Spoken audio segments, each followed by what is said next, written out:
It's time now for the award-winning #1 local talk show in Northeast Pennsylvania, The Sam Lesante Show. Now here's your host, Sam Lesante.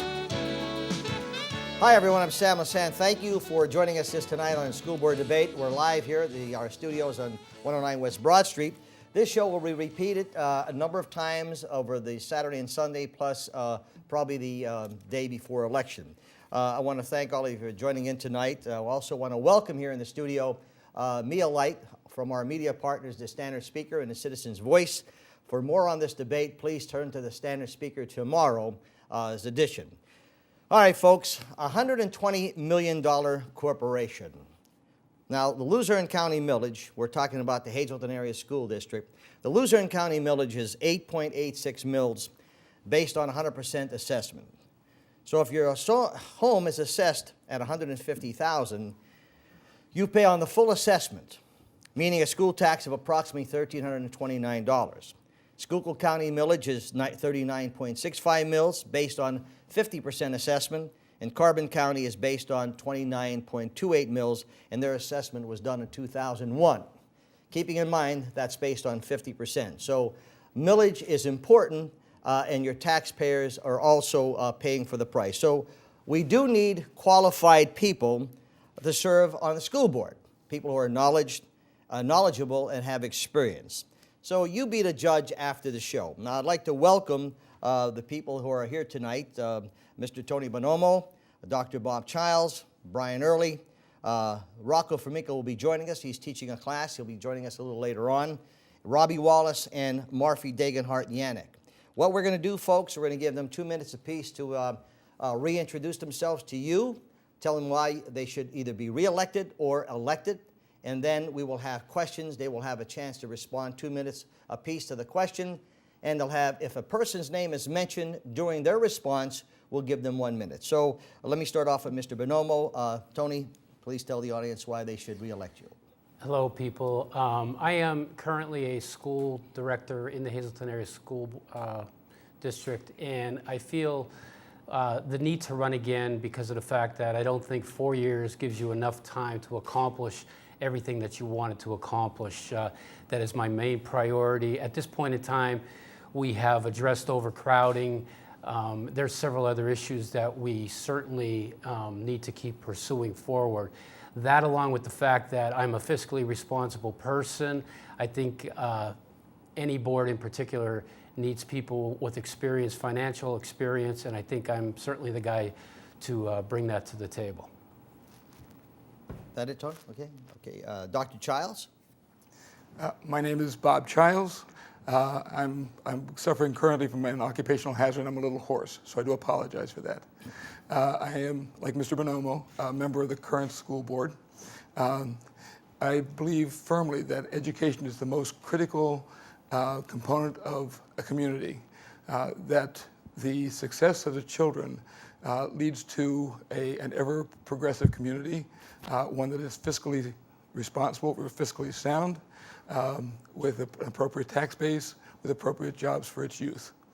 I am hoping to be able to attain some measure of improved education for our children. I don't have a lot of apologies to the public for the votes that I've cast over the 12 years I've been on the school board. However, if you ask whether I'm satisfied with what's been accomplished over the 12 years I've been on the school board, I am not. I think our student performance is clearly lacking, and on many occasions I found our fiscal responsibility to be far less than what it should be. In particular, I'm looking for this district to turn to a level of accountability for its staff, a level of accountability for its own school board that will lead to improved student performances, improved attractiveness to people outside this community, to people not to think of this district as being one of the low-performing districts in the state, rather being one of the high-performing districts in the state. We have the ability to incorporate things such as a magnet school that we've been working on. We have a variety of other projects online, as Mr. Bonomo indicated, and I am hopeful to be part of the group of school board members who will help carry that out. My suggestion to you, take 2 aspirins and call me in the morning, okay? I'll for sure call you. Brian? My name's Brian Early. I'm a current member of the school board. I was raised in the Hazleton area, right through our public school system. I'm a graduate of West Hazleton High School, back when we still had the 3 schools in the district. I live within the confines of the Hazleton Area School District, and I have 2 children that are currently enrolled in the schools here in the school district. I'm a veteran of the United States Army. After high school, I knew that I wasn't ready to move on to college, so I chose the military route and then did my schooling while I was in the service as well as schooling after.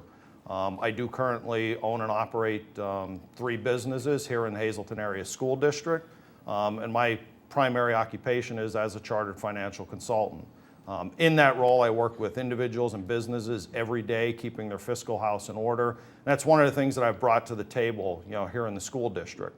The 4 years prior to when I came on the board, we didn't have a annual financial report that finished in the black. And I'm proud to say in the 4 years that I've been on the board, all 4 years we did finish in the black. So it's the fiscal responsibility that I can bring to the table.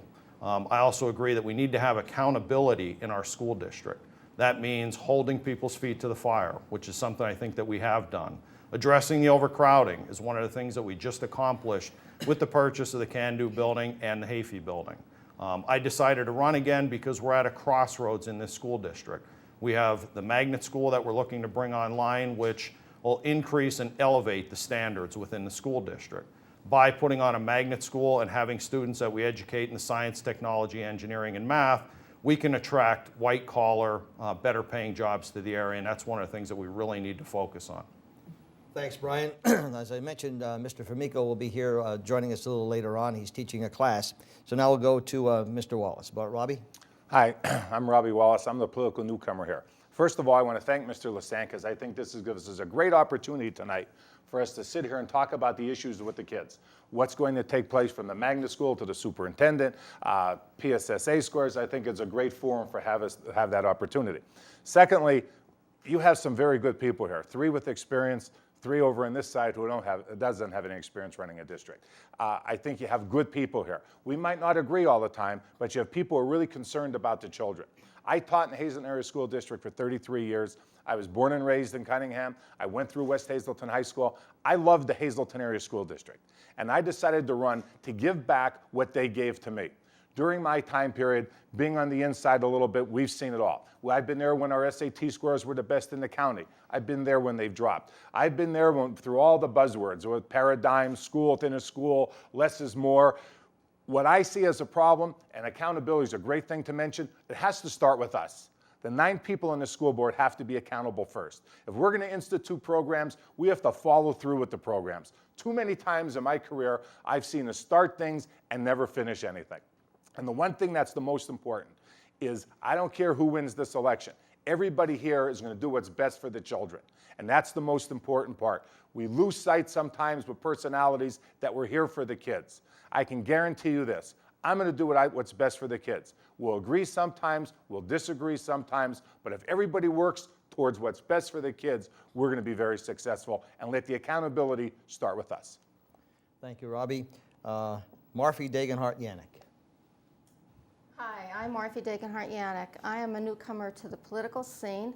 I decided to run for school board. My first reason is being a parent. I'm the mother of 3 grown children that have gone through the district, so I've seen firsthand what the children in our district have had to deal with. I am currently the nurse manager of maternity services at Hazleton General Hospital, so through my current position, I am responsible for all the financial and the budgetary items in my department, so I feel that I have the experience to come across with the budgetary items for the school board. In being the nurse manager, I have also taught many community classes, prenatal classes, labor and delivery classes, infant and child CPR, so I've seen firsthand in our community the needs and the education in the children of our district. One thing that I would hope to do is to help all the high school students, the women in the high school that are having babies, and get them back to school to finish their education. I truly want to be a part of that. I commend everything that has been being done on the board and people that are accountable, because it's all about accountability. That's what we need in our area. Instead of people saying, what is there for Hazleton? What is there to bring to the table? Become a part of it. Be positive. Be the positive force of our community to keep things alive in Hazleton. Thank you. Thank you. Folks, before we go to break, I want to make one program note. There will be a debate with the mayors of Hazleton, and we're planning on doing that next week with our media partners, the standard speaker. So for those who have been calling, we are scheduling a debate for next week. The times will be announced and the day will be announced on our news. So with our partnership, the standard speaker and SSP TV, Local News 13, we'll be having a mayor's debate. We're going to take a break. We come back. We got some good questions for them. Stay with us.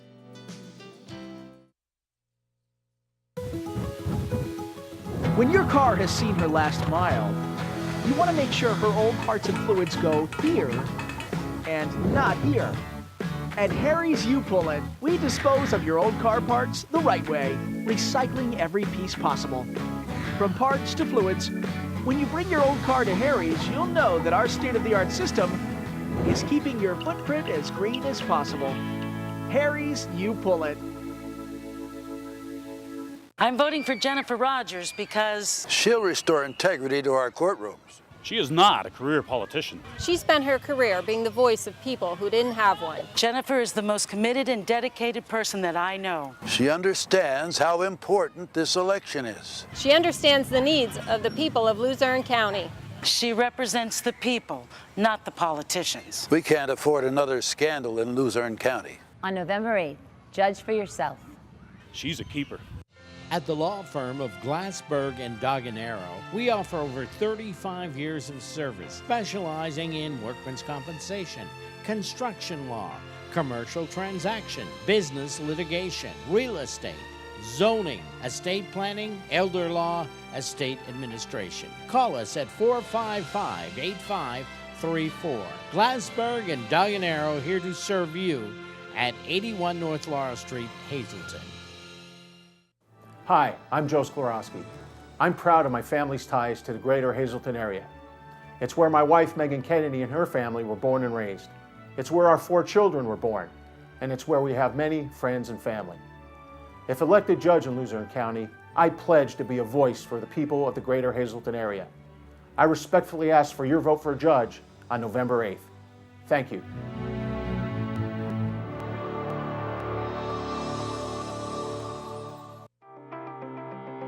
Take a swing at Sand Springs Golf Course in Drums. Fall specials are now being offered. Every Monday, enjoy 18 for 18. That's 18 holes of golf with cart included for only $18. Tuesday through Thursday, golf for just $22 a day. Weekends after 1 p.m., take to the green for just $25. Don't forget to book your holiday parties. Call Johnny for details. 788-5845, extension 3. Fred Parentoni is a family man and very responsible. He cares about people, truly cares. I'm voting for Fred Parentoni for judge because he's honest and compassionate. He's exactly what this county needs. Fred has a genuine interest in seeing our county move forward. He isn't afraid to stand up to adversity. I'm Fred Parentoni. I will work to keep our community safe, to keep you safe. Vote Fred Parentoni for Judge of Luzerne County. Welcome back to the Sam Lesante Show, folks. Special debate with the school board members. As I said to you before, we have Mr. Bonomo, Dr. Childs, Mr. Early, Rocco Formico will be joining us a little later. He's teaching a class. Mr. Wallace, Robbie Wallace, and Marfi Dagenhart-Yannick. We have questions, and they'll have 2 minutes to respond to the question. If any person's name is mentioned with the question, that person will have a minute to reply. All right, the purchase of the 2 buildings, Hayfie and the Can-Do buildings. What planning was done as to the feasibility of purchasing these 2 buildings and as to what effect will have on the taxpayers? Meaning, do you really know the true cost of the purchase and operation of these buildings? Your opinion as to why they should be purchased, and if the costs for the purchase, renovating, staffing, and remodeling are too much of a burden, which building would you cut? We'll start with Mr. Bonomo. Again, through the whole thing, Sam, I have been in favor of buying Bishop Hayfie because of the fact, the proximity to the rest of our schools, to the high school, to the Career Center, to the 9th grade center. I think it was the perfect fit for us. In regards to the Can-Do building, I still have my reservations about it because of the fact that the cost is one thing, $4 million is one thing, but the largest cost to the taxpayers is going to be the cost to staff that building. And staffing costs, I guess they range anywhere from $500,000 to $1 million. And it's something that, it's a number that is just floating out there. You know, everybody's picking 700,000 or $500,000 out of the air. I don't think there's anything definitive yet. The Bishop Hayfie building, the reason I'm so in favor of it is because of we could share faculty with Bishop Hayfie, with the Bishop Hayfie building. We could take teachers from the high school, you could take teachers from the Career Center, take teachers from the 9th grade center, and if they need to teach classes over, if we make it a 9th grade center, if they need to go and teach classes over there, certainly they'll have the ability to do that. Again, I am one, I definitely feel like we needed both of them, but again, I was always brought up, my father had always taught us that if you don't have the money, you're not buying it. Right now, we have gone through probably the toughest 5 years that anyone that's sitting up here could remember, and the future doesn't look any brighter for us. So I'm thinking to myself, we have people that are worried about how they're going to pay their utility bills, how they're going to pay their oil bills, and what does our board do? We go and spend $10 million plus. I don't, being that I'm a fiscally conservative person, I don't consider that as being wholly conservative. Again, it's something that we definitely need, but if we can't afford it, what is the option? All right. I mean, thank you. I'm sorry to cut you short, but evidently, so the question would be if you find a burden with the taxpayers, what building would you cut? What building would that? Myself, I would cut the Can-Do building. I would definitely retain the Bishop Hayfie building because of all the advantages of it. Dr. Charles, you respond. You want me to read the question, or do you know what the question is? I got the question, Sam. Thank you very much. One I've heard many times. Okay, yes. I was on the school board back in 2004 when we last did our a building project. We came up with fewer seats at that point in time than we had expected to for a variety of reasons, and I won't get into that. At the time, we had determined that we were going to make enough seats, or create enough seats to accommodate the students we had in the district at that point in time. Now, since that construction project, we have added 1,500 students to this district. 1,500, that's a number, okay? We looked at what we need. We need approximately 1,500 seats. We're adding seats at McAdoo-Calaires, but at the same time, we're removing student seats from the trailers and from the Monsignor Molino building. We're adding in about 1,500 seats total between Bishop Hayfie and the Can-Do building. We need them both. Mr. Bonomo's suggestion is correct. That is, we would like very much to be able to move the 9th grade to the Bishop Hayfie building. And then what we would like to do beyond that is to create something special at the Magnet School, still accommodating our students. When you look at the whole situation, it's not just a matter of the number of students that you're getting. You're looking at the cost of the taxpayer. The cost of the taxpayer. Understand that when you buy an old building, okay, the state government chips in two-thirds the cost of that purchase. Okay, if you construct something new, or if you renovate a building, the state government chips in only 25 to 30%. That's not even a third. Okay, so purchasing of these two buildings at a time when they are available, when they fit our needs, going to do the taxpayers right, can't beat that. So my question is, if the burden is too much, and you had to cut one building, what building would you cut? Won't cut either of them. So if the burden, in other words, if the taxes are, I mean, if you find it's really astronomical, and you can't afford it, you still won't cut either. Do understand that Mr. Bonomo said the last 5 years have been difficult, but we've built our fund balance through that entire 5-year period. Would I be willing to use the fund balance for that? Not the entire fund balance, but I would have no problem using a small portion of that fund balance to get things started if necessary. But you don't come along with good deals every day, Sam. Okay. And you're not going to find another deal like this that's going to accommodate our students, that's going to put them in good classrooms. Brian? Well, let me start off by saying there's been a lot of misinformation, I'll put it that way, that's been put out. I mean, I've read in letters to the editor that the Can-Do building is halfway to Mountaintop, that it's 12 miles from the high school campus. Well, I actually went out and drove it. It's 7.1 miles, and I did a MapQuest, and MapQuest came up with 7.2 miles. We've heard a lot that it's nothing more than a shell. Well, yeah, it's a shell, but it's a shell that is structurally sound, has the LEED certification to it, which is an energy efficiency rating.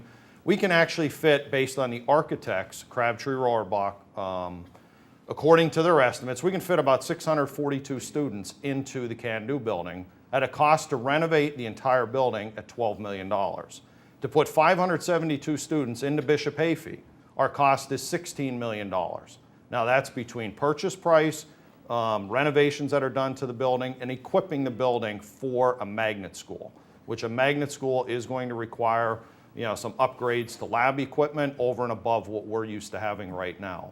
So just to put things into perspective, both of the buildings are a tremendous buy for the taxpayers. When I came on this board, there were feasibility studies that were done that told us we needed to spend $80 to $90 million to get the seats that we're going to acquire through these two buildings. I agree with Dr. Childs. I'm not in favor of eliminating either one of these buildings. Both of them are needed. We've talked about overcrowding since, I think, probably the last 8 to 10 years. You've heard overcrowding mentioned, and all we've done is we put Band-Aids on. And those Band-Aids haven't worked. Band-Aids eventually peel off, and it's the taxpayers that are being bled through that process. The trailers are not energy efficient, and we need to solve this problem once and for all. Thank you, Brian. So you answered the question. You would not get rid of either one of them? Neither. Okay. Robbie? First of all, I think the school board needs to be applauded for adding 1,200 seats without disrupting any of the educational process that's going on. The students will be able to be moved. They're not going to be in buildings when construction's taking place, and they should be, applauded for that. Secondly, over the course of the last 3 or 4, maybe even 5 school board elections, everybody has said overcrowding's a problem, and nobody did anything about it. And what happens, it keeps getting pushed on, that finally somebody has to step up and say, that's enough. We have too many kids in trailers. The MPB lease is absolutely ridiculous what we're paying to rent that building. You take those costs and you put them into these 2 buildings, it makes much more sense. A magnet school, which I hope we're going to discuss later, is a wonderful educational concept if it is done properly. Taking Bishop Hayfie, putting the freshmen there, and freeing up Hazel Elementary to eliminate the overcrowding is a great idea in the elementary school level. You might have to redo some boundaries. Some children might be moved around, but everybody's going to be in school where they belong. I think the purchase of both of the buildings for the price is excellent. If you would have done it 12 years ago when it was a problem, or 10 years ago, you wouldn't be facing the cost you have today. But nobody wanted to take the bull by the horns and say, we're going to bite the bullet now, and we're going to do it. I would much rather see children in a school building where they belong and not in a trailer. That's my own personal opinion. If you put the gun to my head and say one of the 2 has to go, personally, I don't know enough information about the renovation process that these gentlemen talked about in the reimbursement. I'd have to look at that. I think both of them make tremendous sense for the Hazleton Area School District in 2 different ways, in eliminating overcrowding and starting a brand new program. Once I'm there, maybe I'll look and say, listen, they're right. I understand why only one could go. But as of now, I think it's a great idea. I think it's a great addition to our district, both buildings. Thank you, Robbie. Marfi? The need for having 2 buildings, I think, has been answered by almost all of us here. Both buildings are needed for the children in our district. We have to come up with a plan on how we're going to support those 2 buildings. One of the ways that they can be supported is through the grant writer that the school district has, finding different monies out there that can be available for both buildings and moving forward. The plan of bringing back Bishop Hayfie, which would be on the main have the campus setting, would be great. Moving the 9th graders into that building and freeing up the space for the elementary schools, because the elementary schools is where it all starts for our children. So we have to lower the classroom sizes for our elementary schools, and what other way to do that is to have the 2 more buildings available. Yes, I don't have the experience of what went on in purchasing these buildings and the finance that have gone on to it, but I do agree that both buildings are needed now for the future of our children. Thank you, Morphy. Folks, if you just tuned in, we're doing a live debate here on SSP TV. The school board members, I want to thank them all for coming here. Mr. Formica will be coming shortly. I want to once again thank Mia Light from the Standard Speaker. For more information on this debate, turn to the Standard Speaker tomorrow. For that matter, when we do a repeats, you could also check in the Standard Speaker. We'll be back right after this.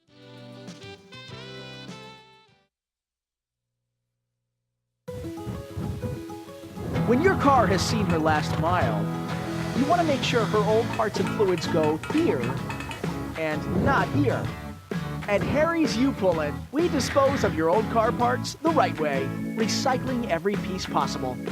From parts to fluids, when you bring your old car to Harry's, you'll know that our state-of-the-art system is keeping your footprint as green as possible. Harry's U-Pull-It. Take a swing at Sand Springs Golf Course in Drums. Fall specials are now being offered. Every Monday, enjoy 18 for 18. That's 18 holes of golf with cart included for only $18. Tuesday through Thursday, golf for just $22 a day. Weekends after 1 p.m., take to the green for just $25. Don't forget to book your holiday parties. Call Johnny for details. 788-5845, extension 3. West Hazleton residents vote Nemeth and Sandsey for Borough Council, dedicated to maintaining a strong police force and keeping our borough on the right path, and committed to cleaning up our neighborhoods. Continue the progress, vote Nemeth and Sandsey. I'm Molly Hanlon-Marabito, and I'm running for judge. 30 seconds is brief, but it's enough time to talk about integrity. Raised in 40 Fort, I learned about integrity from my mom and dad. After graduating from the University of Notre Dame School of Law, I returned home to Luzerne County. I've never forgotten those early lessons in all my years of practice. I have over 22 years of courtroom experience. I prosecute criminals. I'm endorsed by law enforcement. I ask for your vote, your support on November 8th. Now more than ever, well-known furniture stores are bringing in poorer quality.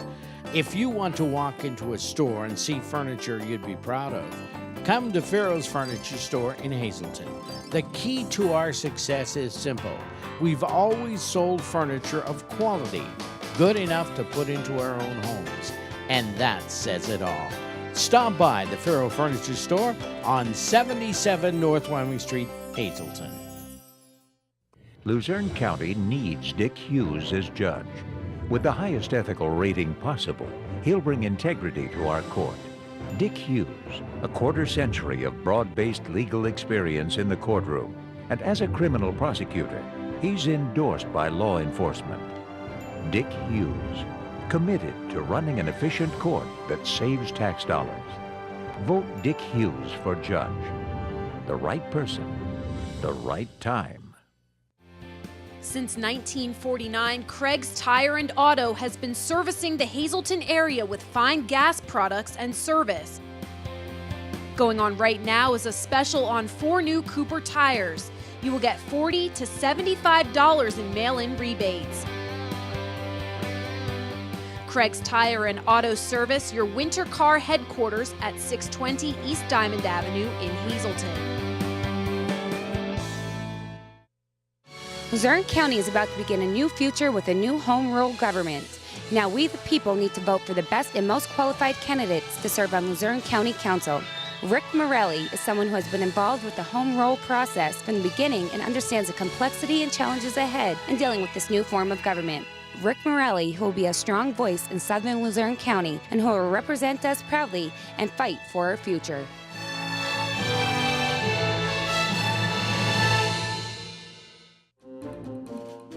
West Hazleton residents vote Nemeth and Sandsey for Borough Council, dedicated to maintaining a strong police force and keeping our borough on the right path, and committed to cleaning up our neighborhoods. Continue the progress. Vote Nemeth and Sansi.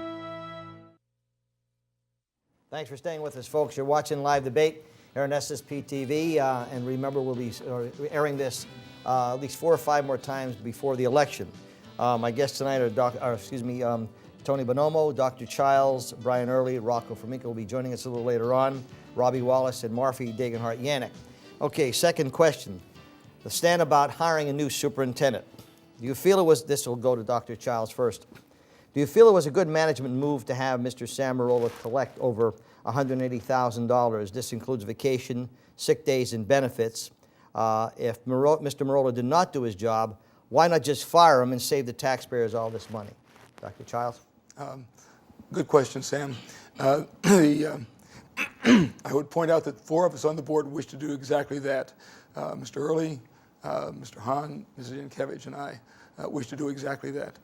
We felt that it was inappropriate, that it is inappropriate for anyone to sit at home and collect salary and benefits. I would tend to question your figures a little bit because some of those monies that you're referring to are monies that he would have gotten regardless. But say something in the $130,000 to $150,000 range is correct. Let's stick with $130,000. Fine. Doesn't make the principle is the same. Yes. Principle hasn't changed. But at the same time, the board decided to accept, and I agree with them, with the other members of the board, that we needed to accept Mr. Marola's request to separate his future career from the actions of the Hazleton Area School District. He's the one that called to request that separation, and when a CEO calls and says, "Listen, I've had it," I think that you have to honor that request. I will point out that there were a number of things that happened that led to Mr. Marola's being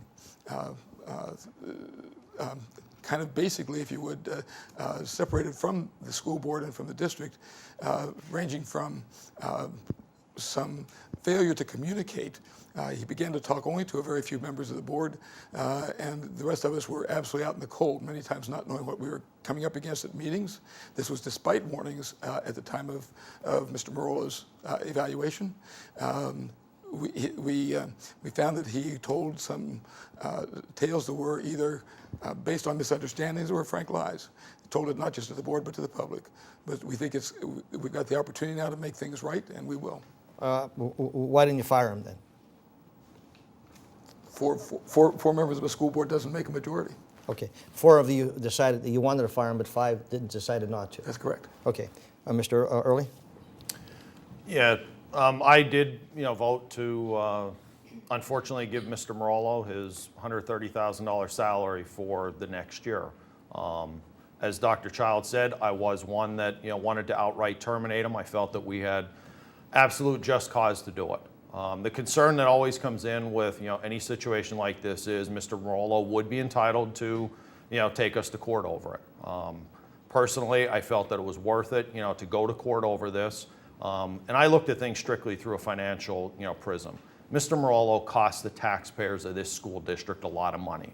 We lost all of our alternative ed funding for the 2010 to 2011 school year. There were numerous instances where we had firings that should have occurred that were botched, we're now paying those employees because Mr. Marola didn't follow simple district policy. So there were a lot of issues, lying to the board and lying to the public. When he came out and said that there was an offer for Haefy for $5 million, it was absolutely not true. I will not sit by, that's where I think it comes down to the accountability issue. I will not sit by and let somebody come out and lie to the public, lie to the board, cost the taxpayers of this district a lot of money over the years, and quite frankly, I felt it was worth it not to put our school district in that type of a jeopardy. Having said that, absolutely, we should have terminated Mr. Marola, but again, if you don't have 5 votes on the board, you can't do anything. Thank you, Brian. Robbie? Well, I'm not aware of what takes place, but there's a couple things that stood out to me. Number one, the superintendent is evaluated every year. Did he receive poor evaluations? If he received poor evaluations, then to me, that's grounds to say, listen, This isn't one isolated incident or two. He received poor evaluations, therefore he moved towards terminating. Secondly, if he didn't receive poor evaluations, then something doesn't make sense here. Secondly, if the CEO comes to you and says, I don't want to do this anymore, then why would you pay him if he doesn't want to do it anymore? If he approached the board and said, I want out, but it was I want out under my conditions, that makes me wonder once again, did he want out, why did he want out, all right? We have a terrible reputation, whether you want to believe it or not, that we micromanage. The 9 school board members want to be involved in the everyday decision making. Whether that happens or not, I don't know. Our last 3 superintendents, when they've all left, have all said the same thing. And I'm not saying that these gentlemen do it in any way, shape, or form, but somebody must be doing it, that this seems to be a problem that's out there. Now, what takes place is if he did everything that has been said publicly, I agree, then he should be gone. If he didn't do everything he said publicly, but then comes and says, give me my money and then I'll leave, that doesn't seem right to me. That doesn't seem right to me. Hopefully, we're going to discuss the superintendent search when we come up. I think when you have a nationwide search like we had last time and so few people applied for the job, my question would be, why? Why don't people want to come here? And I think that's something we have to talk about. We have to look at that. And it's not a reflection on what's happening maybe this week or this year or the last 3 years. I think it's been around for a long time. And I think that's something that we have to try to erase. Thank you, Robbie. Marfi? Not being a board member currently, I'm not privy to all the information that has gone on in the past year or so with the firing process. So it's hard for me to comment on this issue, although the one thing that really stands out is about whatever position that you have is about being accountable. And it all comes back to that person being accountable for what their position is. And maybe the evaluation process needs to be looked at, even with the superintendent, and see where the evaluation's done every year to see that he was doing the proper job and making the right decisions at the time. Thank you, Marfi. Folks, it's a $120 million corporation, and as you can see, it's critical to make sure that we put in people who are qualified, and not because we like a person or they're good friends of ours, put people who are qualified. 8.86 mils. Is what you're paying on 100% assessed valuation. So if your home is $100,000 or $150,000, you're paying on $150,000. So whatever effect happens, if the taxes are raised, you know what you're getting. Senior citizens, you're getting an increase in Social Security. To me, it's a joke because they're taking a quarter back from you. Should have had it many years ago. If they raise your taxes, it wipes out everything. We'll be back right after this.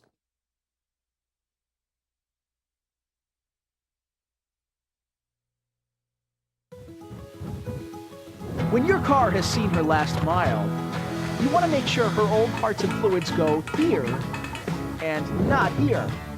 At Harry's U-Pull-It, we dispose of your old car parts the right way, recycling every piece possible. From parts to fluids, when you bring your old car to Harry's, you'll know that our state-of-the-art system is keeping your footprint as green as possible. Harry's U-Pull-It. I'm voting for Jennifer Rogers because she'll restore integrity to our courtrooms. She is not a career politician. She spent her career being the voice of people who didn't have one. Jennifer is the most committed and dedicated person that I know. She understands how important this election is. She understands the needs of the people of Luzerne County. She represents the people, not the politicians. We can't afford another scandal in Luzerne County. On November 8th, judge for yourself. She's a keeper.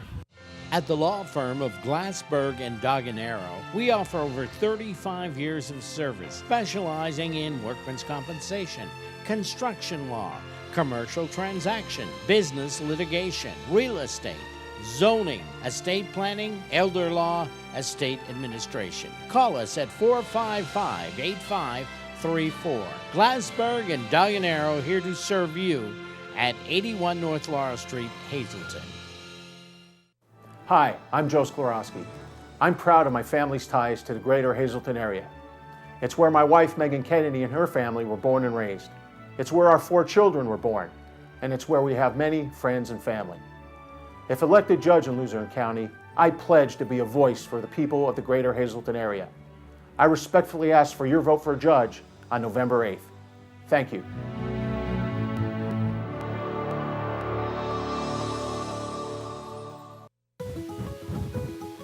When your car has seen her last mile, you want to make sure her old parts and fluids go here and not here. At Harry's U-Pull-It, we dispose of your old car parts the right way, recycling every piece possible. From parts to fluids, when you bring your old car to Harry's, you'll know that our state-of-the-art system is keeping your footprint as green as possible. Harry's U-Pull-It. I'm voting for Jennifer Rogers because She'll restore integrity to our courtrooms. She is not a career politician. She spent her career being the voice of people who didn't have one. Jennifer is the most committed and dedicated person that I know. She understands how important this election is. She understands the needs of the people of Luzerne County. She represents the people, not the politicians. We can't afford another scandal in Luzerne County. On November 8th, judge for yourself. She's a keeper. At the law firm of Glassberg and Daganero, we offer over 35 years of service, specializing in workman's compensation, construction law, commercial transaction, business litigation, real estate, zoning, estate planning, elder law, estate administration. Call us at 455-8534. Glassberg and Daganero, here to serve you at 81 North Laurel Street, Hazleton. Hi, I'm Joe Sklarowski. I'm proud of my family's ties to the greater Hazleton area. It's where my wife, Megan Kennedy, and her family were born and raised. It's where our 4 children were born, and it's where we have many friends and family. If elected judge in Luzerne County, I pledge to be a voice for the people of the greater Hazleton area. I respectfully ask for your vote for judge on November 8th. Thank you.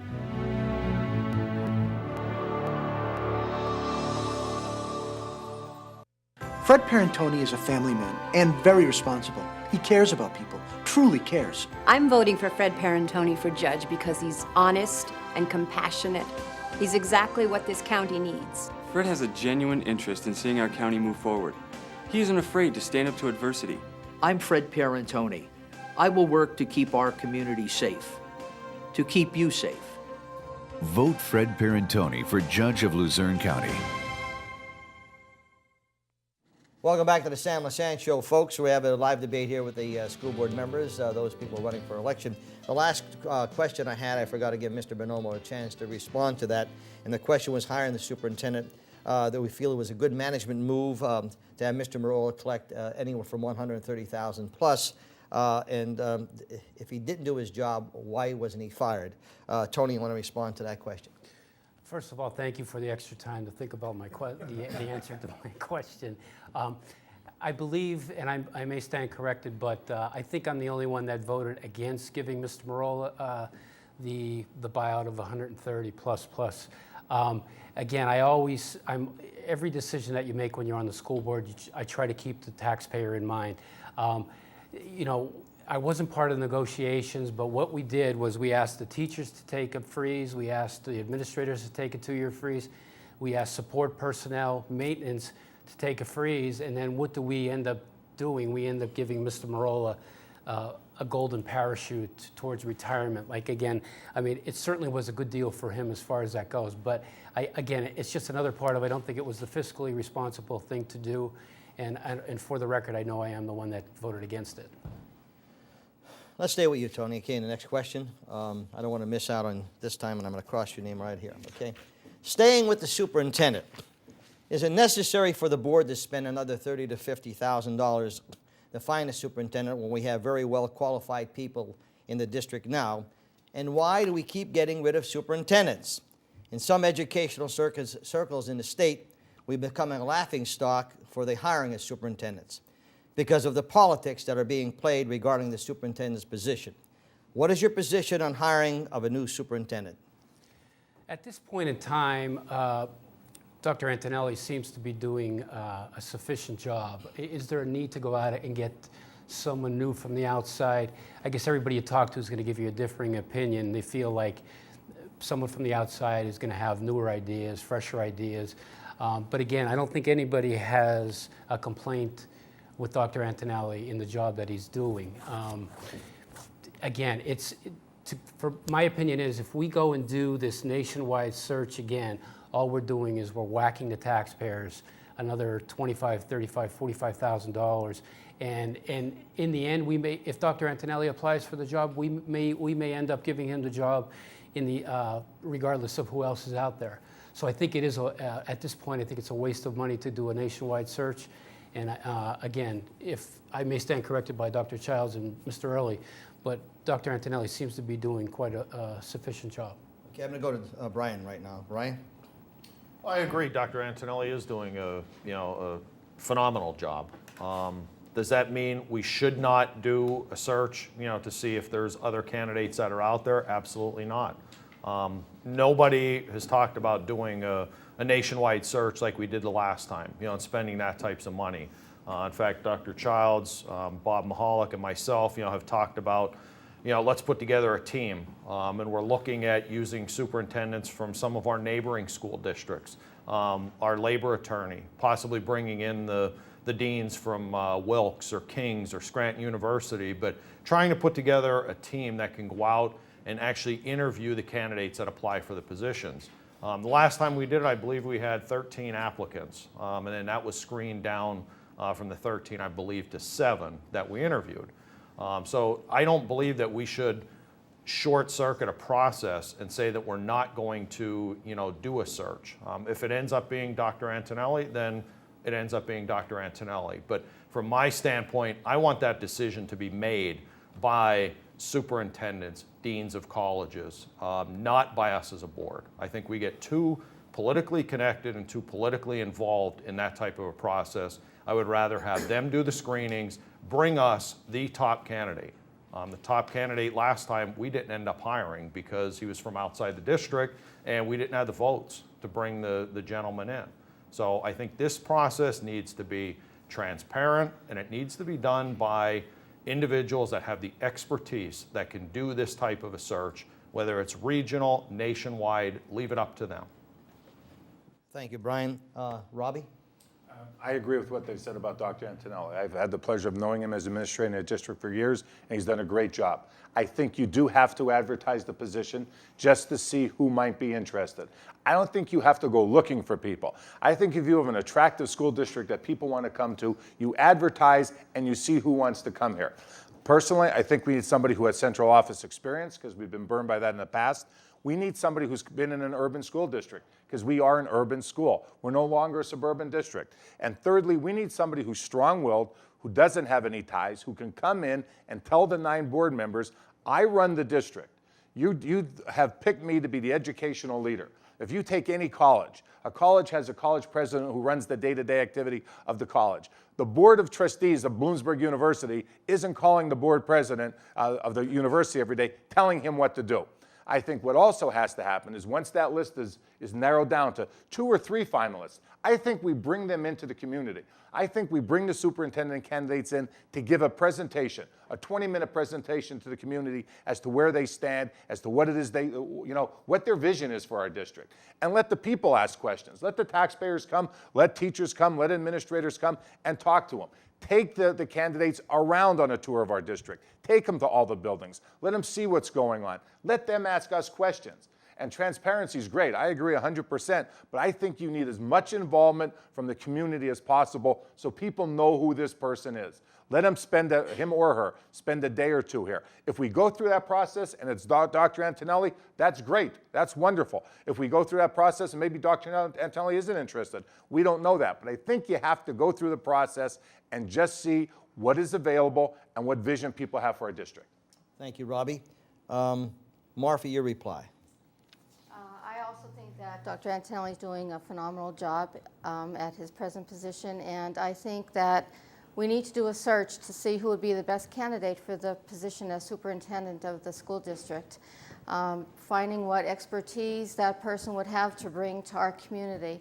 Our community is growing and growing. The numbers of our students keeps increasing every year, so we need to find the best person for that position. So a search would be the best way to find that great candidate for that position. Thank you, Marfi. We're going to go to Dr. Childs now. And Dr. Childs, if you would give us response to that superintendent position. Sam, I'd like to at first defend what was done with our last search. Mr. Bonomo referred to the amount of money that was spent. It was somewhere between $25,000 and $30,000. What do we get for our money? There were interviews of multiple groups throughout the community in terms of what they felt the weaknesses of the district were, what needed to be found in a superintendent who would be hired at that point in time. They screened candidates down to the number of 5 that we ultimately ended up interviewing at the board level.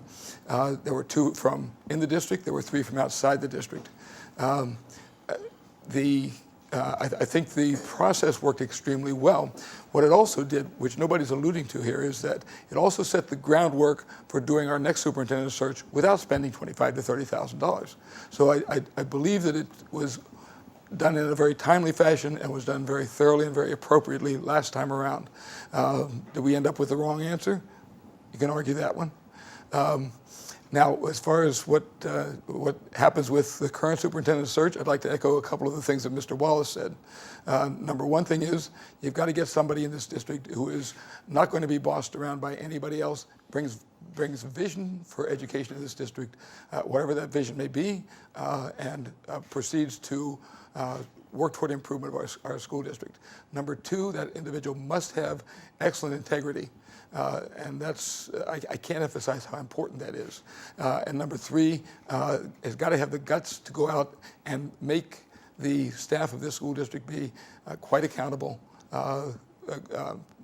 not sliding things under the rug the way things have happened in the past around here. Thank you, Dr. Childs. Now, Mr. Formica just joined us, and thank you for coming. My pleasure, Sam. Okay. What I'd like you to do is give our audience an opportunity for 2 minutes and tell them why they should elect you as a school director, okay? Why they should elect me? Well, some of the reasons why they should elect me is that I am going to listen to what the taxpayers want, what the teachers have to say, and most importantly, I would like to see some better cooperation between members of the school board. So they would be basically 3 good reasons why people should elect me. I'm going to, if you don't mind, the question we asked, I don't know if you're staying with the current situation with the superintendent, do we have to spend another $25,000 to $30,000, $50,000 to find a superintendent when we have very well qualified people in our district? And why do we keep getting rid of superintendents?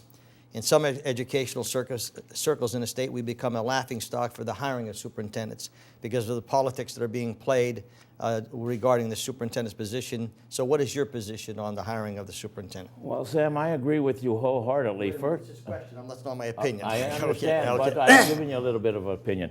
Okay. There's a little too much politics going on in our school district as far as the administrative staff is concerned, and basically with the superintendent. So if we were to put out a superintendent search, what you're going to have is you're going to have people saying to themselves or to others, why should we come to Hazleton to be a superintendent? The reason why they should come is they'll say, well, we have the board members, they're going to tell us what to do, they're going to be calling us on the phone every other day, and superintendents, people with the qualifications, with the PhDs, with the higher ed certifications, so forth and so on. They don't need this kind of aggravation. They want to come in as a superintendent. He is the man in charge. He runs the school district. He runs the day-to-day activities that are going on. He brings in his administrators. He dictates to them what he wants done. Those administrators go out to their individual schools and they follow and make sure that whatever guidelines or procedures he wants done, they are followed. And if not, the superintendent would call in a particular administrator and say, well, listen, I don't think you were doing what you were supposed to be doing in your school. I'm getting some backlash. Let's improve on these things, or else I, as superintendent, am going to ask that you step down and go back into the classroom and then put someone else in charge. Okay, thank you. Folks, you're watching a live debate here on SSP TV. And once again, I want to thank the people who are here finding the time to answer the questions. As I said before, it's a $120 million corporation, and we should know all the candidates. You know, it's a good opportunity when people can express their opinions. And I think as one candidate said here, there's always 3 sides to a story: their side, your side, and the true side. We'll be taking a break. We'll be back right after this.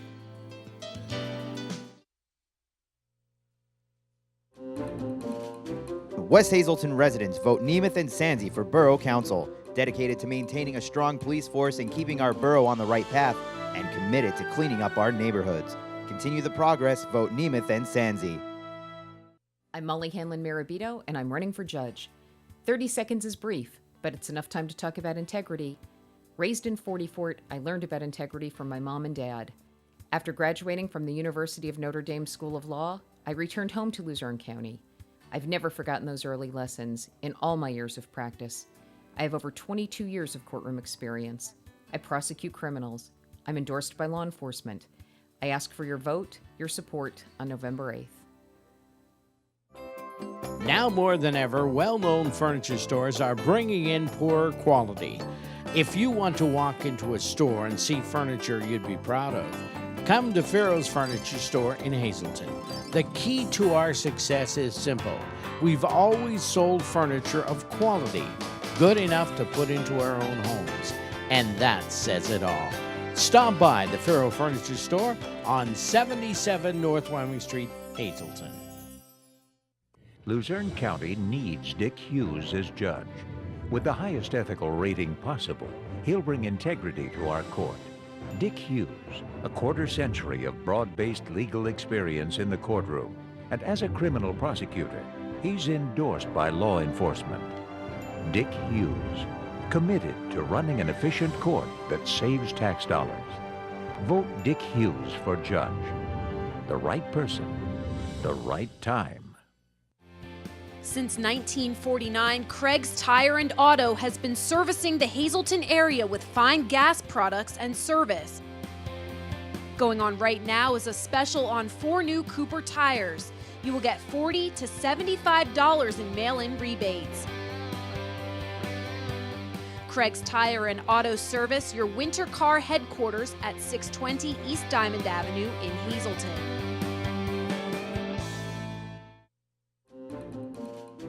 West Hazleton residents vote Nemeth and Sansi for Borough Council, dedicated to maintaining a strong police force and keeping our borough on the right path, and committed to cleaning up our neighborhoods. Continue the progress. Vote Nemeth and Sansi. Welcome back to the Sam Lesante Show, folks. Special edition live debate with the school board, and I want to thank Nia Light from the Standard Speaker being here tonight.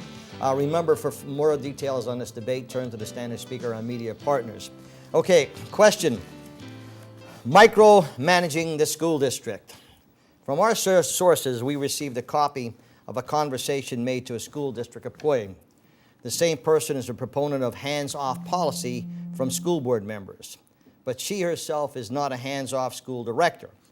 Would you be willing to create and vote for a policy that no school board member be allowed to go into the schools or make phone calls to teachers, aides, etc., and discuss school-related business unless they get permission from the school board president and the superintendent? We'll start with Mr. Formica first. Most definitely I would be in favor of that, Sam. The reason being is that the superintendent is the one that's in charge. He's the one that carries out all the rules, regulations. He's the one that oversees what goes on in each of the schools. The principal of the school, that's the principal's house or home, so to speak. He's in charge of that building, what goes on there. He has to correct any problems that occur. If not, then the superintendent would step in and have words with that administrator. So basically, no, a school board member should not be on the phone calling different administrators, telling them how to do their job, so forth and so on. This is a no-no. They were hired or they were promoted to that position because of the fact that they have certain qualifications. Those qualifications should be such that the school directors that appointed them, or the superintendent, I should say, that appointed them to those positions, okay, they are confident that that person in charge will do the job that he or she was elected or appointed to do so. So you would be in favor of creating a policy? Yes, definitely. Okay, let me go to, so I don't forget anybody here, Robbie. I said this throughout the campaign. If elected, there's 2 things I would want to do at the first meeting. Number 1, develop a policy that school directors stay out of the schools and out of the central administration office. If you're requested to be there by a principal, you're going for an activity, that's one thing. But just to pop in and walk around and do a walkthrough or sit at the administration office all day, we don't belong there. So I think that's number one. There should be a log of members of the board as they're going in, why they're going in, and what they're doing there. Now, if you're called in for a budget committee, if you're on that committee, or an athletic committee, that's entirely different. But this isn't your home to sit there and camp out all day. The second thing, which I think is a problem sometimes, attending meetings. If any school director requests any information, whether it's from the business office, the athletic office, transportation, security, whatever it might be, all 9 directors should get a copy of that information that they're asking for. That way, when you come into a meeting, an intelligent conversation can take place about it. Because sometimes, you know, if Mr. Bonomo requests something and I have no idea he requests it and he starts talking about it, I didn't even know this was an issue. I have no idea what we're talking about. So all 9 members should get that. And one thing I would love to do is I would like to have a monthly meeting with the school board, with the administration, and with the unions. And we sit down once a month, we dispel all the rumors that are out there, we talk about the good things that are happening in the district, we talk about what concerns we might have, and we do it in a civil way. We don't have to draw the line in the sand, as I said. I hate that aspect that's taken place. We're all working together. And I think a lot of times people don't look at it that way. And that's something that has to take place. If we can have those monthly meetings, or even if it's bi-monthly, depending upon what we have to discuss, I think that'll eliminate all that. But yes, I would support that 100% from day one. Marfi? You brought up the term micromanaging, and to me that is a term that's sometimes hard to describe. Everybody, in whatever position they're doing, has a job description and policies that they need to follow. So if everybody does whatever job they're supposed to be doing in the district, then there is basically no need to micromanage, because everybody's doing the job that they're supposed to be doing. I agree that a policy should be formed in regards to that. It seems that sometimes going to school board meetings, there's communication problems.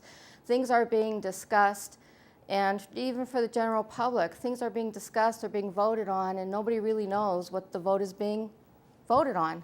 So if there's better communication and policies are brought out in order for this communication to exist, it would be a great idea. Okay, Marfi, anything else? Nope, okay. That's it. Okay, Mr. Bonomo. I certainly agree with what Mr. Wallace had said. A policy of this sort would definitely be beneficial to everybody. Again, there's 9 people on the board, and probably 2/3 of the board don't have the time to be spending in the administration building. And although there is a third that may, and it's always the 1/3 that it's like the bad apple in the cart that certainly will give the whole board a bad name as far as it goes. But again, I mean, I don't believe a school board's mission is to run the school district. I mean, that's why we pay administrators big dollars. Our part is more to manage what the administration is doing, not to manage the everyday operations of the school district. But yes, I would be in favor of implementing a policy of that type. Okay, Dr. Childs? Couple of things. First off, I think we may be reinventing the wheel. The school code very specifically says that the school board members have absolutely no power outside the boardroom. Period. End discussion. I think there needs perhaps to be some teeth put into that particular policy, but the policy is already there. Second thing I would mention is that, and this is to go back to what some of the other board members have said, you've got to have excellent communication amongst the board members and between the board members and the superintendent. And that has been, on many occasions, lacking in this district since I've been on the board. I think it becomes very, very important to do, perhaps along lines that Mr. Wallace was talking about. You need a work session. You need a session where you sit down and go over what you're going to be doing at the voting meeting. You need to do it in a fashion that allows all ends of a conversation, all ends of a particular item to be looked at, and that becomes very, very important. I will point to a little blip in my own particular situation. I'm a pediatrician. I end up talking to school administrators, not about board policies, not about telling them how they have to do their jobs, but I got kids in the schools. And when there's a medical problem that those kids are up against, I have to tell you that I've got to be calling those principals, and I'm sorry I have to talk to them about that part of it, but not about running their jobs. I'll respond. I'll get back to you in a second, Dr. Childs, but Mr. Early, you could respond to that micromanaging. I'd love to know who has the time to go up there and sit in the admin building all day. I certainly don't. I've never done that. When I was a school board president, I was in constant communication with the superintendent, because that's what the superintendent does. If there's issues that come up, he definitely notifies the board president. I would not be in favor of leaving it up to a board president. I'll give you a simple reason why. We've just had 2 years ago where 4 members of the board were excluded from every committee within the school district. We were also excluded from most of the communications that were going on. I would be more in favor of leave it up to the superintendent, or somebody that he designates. It doesn't even have to be the superintendent. But I agree, we should not have board members in the administration building making phone calls to teachers that are trying to teach, or building level principals that, they've got their hands full. We have schools today with 1,200 and 1,300 kids in them in the elementary grades. They don't have time to be, running to board members trying to answer questions. We could also set up a clearinghouse where a board member can email a question. Certainly I don't want to tell anybody, because I do have 2 children in the district. I don't want somebody telling me that I can't go in and talk to my kids' teachers. I do it on a regular basis where I meet the teacher night, and I want to be involved in the education of my kids. So to say that a board member can't go in and talk to a teacher, I do not agree with. But there can be a clearinghouse, and there kind of is. If you go into a school building, you're supposed to sign when you walk into that building. So there is a recorded log of who's going into the schools. Now, maybe the principals in the buildings can take those logs and submit them to the administration building, and the superintendent can look at it and say, well, why was so-and-so in this building on this day? Or if it's something that becomes a repetitive, the same person in that building disrupting the flow of it, then the superintendent can address it. You're talking about setting policies, Dr. Childs, and you mentioned about the fact that there is a policy existing. Well, we have a tape, okay, of of a board member where she is calling a person and telling that person what the superintendent did, and she's going to try to do whatever she can to make that happen. And this same person is a proponent of what you just said. So therefore, we have a problem. The problem has always been interference with school board members, as we said, micromanaging. Okay, so, and this is the reason sometimes why we are known that we cannot get people to come here to apply, because the board interferes all the time.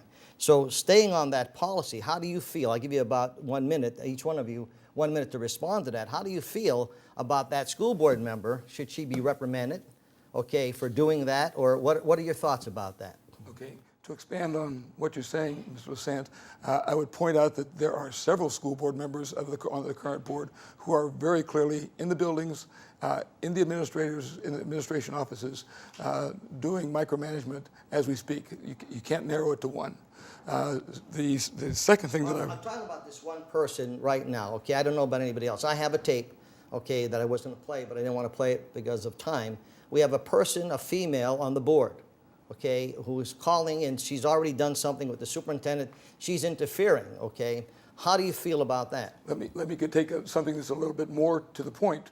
We talked about the Bishop Hafey situation. Yeah. Okay. When we got a message back from the diocese, what the diocese said to us was that they had never made an appointment, any kind of an offer to sell the Bishop Hafey building for $5 million to the district, and they quoted Mr. Marola as saying that he had conferred with the board president about this, with the board president never having contacted anybody else on the board.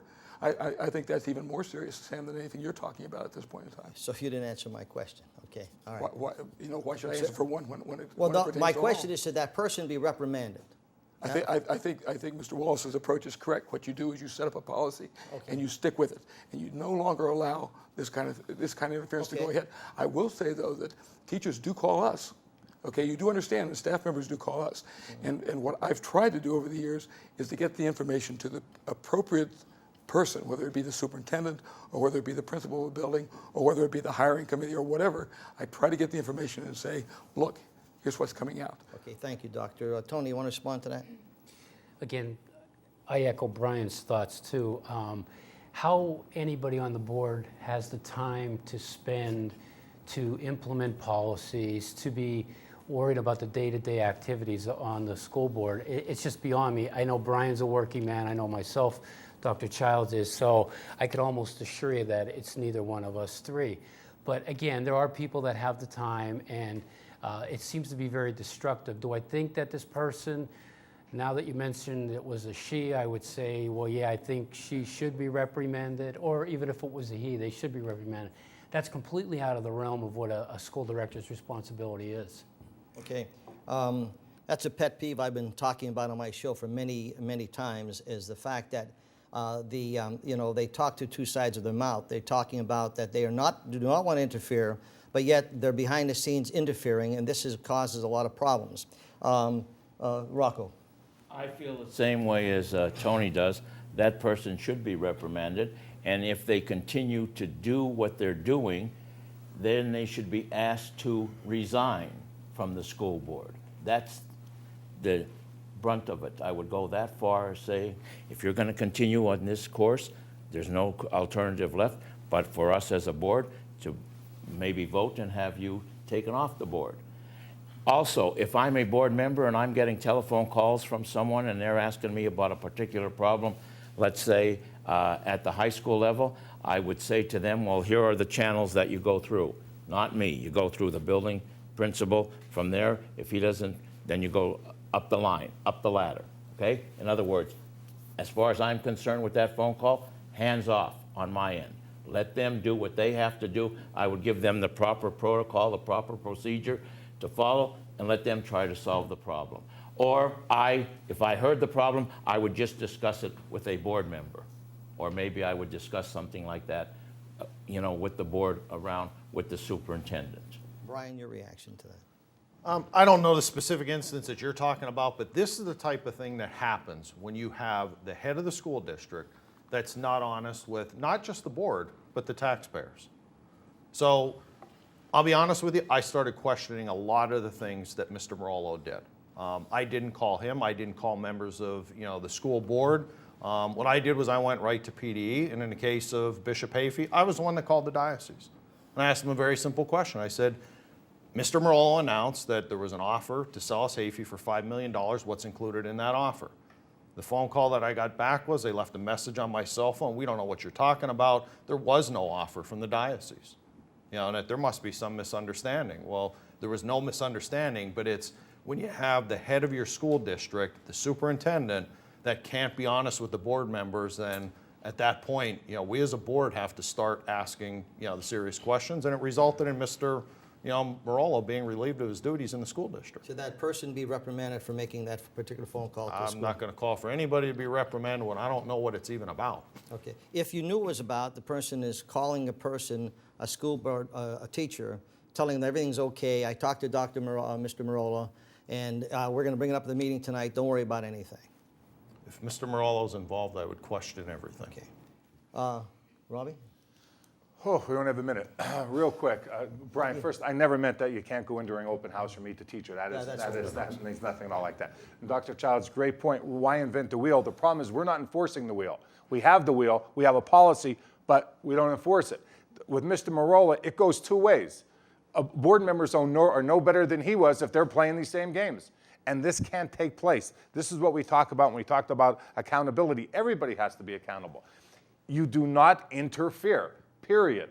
But in this culture that we have in our community, Dr. Child says teachers call him because they feel that's what you have to do around here to get something done. We have to get rid of that. You have to say, listen, I appreciate that you're concerned, but talk to your principal, call the superintendent, go through those aspects of things. I agree with Mr. Formica. Somebody calls me, my comment's going to be, did you talk to the teacher? Did you talk to the principal? And if those two things haven't worked, then call the superintendent. I have nothing to do with this. I think you have people here who want to do things the right way, but we have to get everybody to do it. We know there are people camping out in buildings. We know there are people making phone calls on other people's behalf, and that has to stop. And even if it's an executive session, sitting down there and saying, listen, it's over with now. No more. All right? That's what we have to do. And I think, you have 9 people on the same page, we're going to be in good shape. Mark? In commenting on should that person be reprimanded, and working in the healthcare field for my whole life, over 35 years, I have learned that you don't comment on something that you don't know the facts to, straight and forward, and that's the way it is. And it all goes back to communication. People need to know where they need to get the information.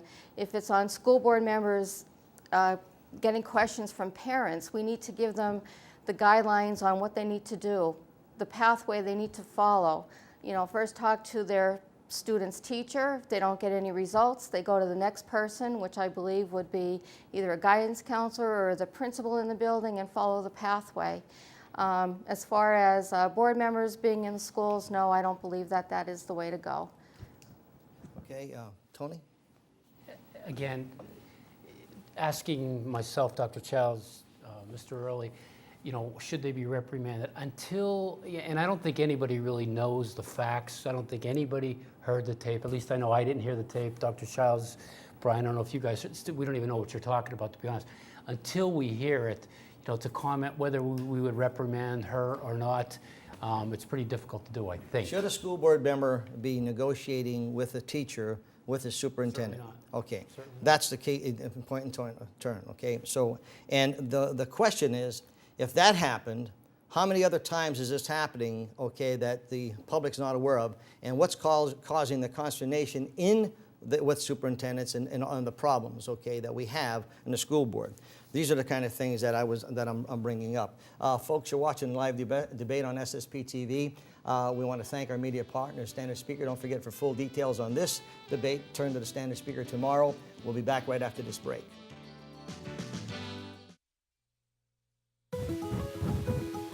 When your car has seen her last mile, you want to make sure her old parts and fluids go here and not here. At Harry's U-Pull-It, we dispose of your old car parts the right way, recycling every piece possible. From parts to fluids, when you bring your old car to Harry's, you'll know that our state-of-the-art system is keeping your footprint as green as possible. Harry's U-Pull-It. I'm voting for Jennifer Rogers because she'll restore integrity to our courtrooms. She is not a career politician. She spent her career being the voice of people who didn't have one. Jennifer is the most committed and dedicated person that I know. She understands how important this election is. She understands the needs of the people of Luzerne County. She represents the people, not the politicians. We can't afford another scandal in Luzerne County. On November 8th, judge for yourself. She's a keeper. At the law firm of Glassberg and Daganero, we offer over 35 years of service, specializing in workman's compensation, construction law, commercial transaction, business litigation, real estate, zoning, estate planning, elder law, estate administration. Call us at 455-8534. Glassberg and Daganero, here to serve you at 81 North Laurel Street, Hazleton. Hi, I'm Joe Sklarowski. I'm proud of my family's ties to the greater Hazleton area.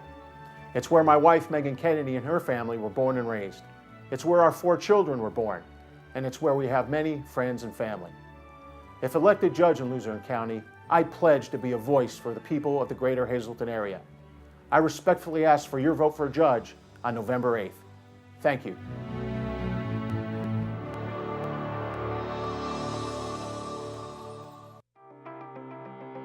Take a swing at Sand Springs Golf Course and Drums. Fall specials are now being offered. Every Monday, enjoy 18 for 18. That's 18 holes of golf with cart included for only $18. Tuesday through Thursday, golf for just $22 a day. Weekends after 1 p.m., take to the green for just $25. Don't forget to book your holiday parties. Call Johnny for details. 788-5845, extension 3. Luzerne County is about to begin a new future with a new home rule government. Now we, the people, need to vote for the best and most qualified candidates to serve on Luzerne County Council. Rick Morelli is someone who has been involved with the home rule process from the beginning and understands the complexity and challenges ahead in dealing with this new form of government. Rick Morelli, who will be a strong voice in southern Luzerne County and who will represent us proudly and fight for our future.